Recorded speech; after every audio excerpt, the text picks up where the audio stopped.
Bonjour et bienvenue dans ma nouvelle aparté. Quel est le point commun entre ces différents noms que je vais te donner?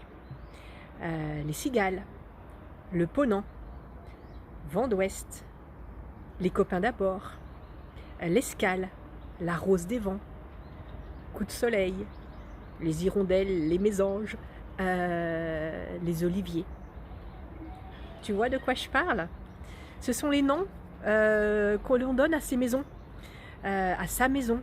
Souvent, on ressent le besoin de nommer sa maison, de lui donner un petit nom, que ce soit notre maison principale, notre résidence secondaire.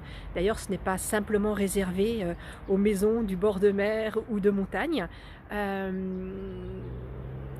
On a le droit de donner un nom à sa maison, et souvent c'est une façon d'être encore plus en lien avec sa maison, de la personnifier, et puis de montrer un petit peu quel est le lien particulier qui nous unit à elle. Elle n'est pas simplement là pour nous retrouver le soir et nous servir. On peut avoir envie de ressentir plus souvent le lien qui nous unit. On fait pour ça souvent référence à l'environnement, à la nature, aux oiseaux, aux éléments. Donc c'est souvent des noms d'arbres, de plantes, d'oiseaux. Le vent, le soleil, la mer revient très, très souvent. Mais on peut aussi l'appeler avec un nom qui nous ressemble, ou en tout cas qui montre ce qu'on a envie de vivre dans cette maison. Les copains d'abord, on sent une maison qui a envie d'accueillir des gens, d'être dans la joie, etc. Un toi et moi, ça donne envie de se retrouver dans un petit cocon en amoureux.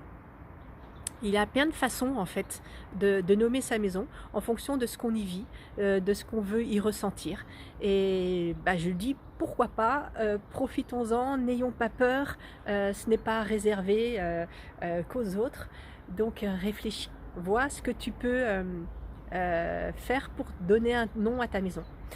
Moi, je l'ai appelée ma maison Darmon. Ça paraît peut-être étrange, mais je t'explique pourquoi. Darmon, en fait, j'ai rassemblé le prénom et le nom de famille de la rue en fait, dans laquelle on habite. Et j'ai fait un petit mélange et j'ai appelé cette maison Darmon.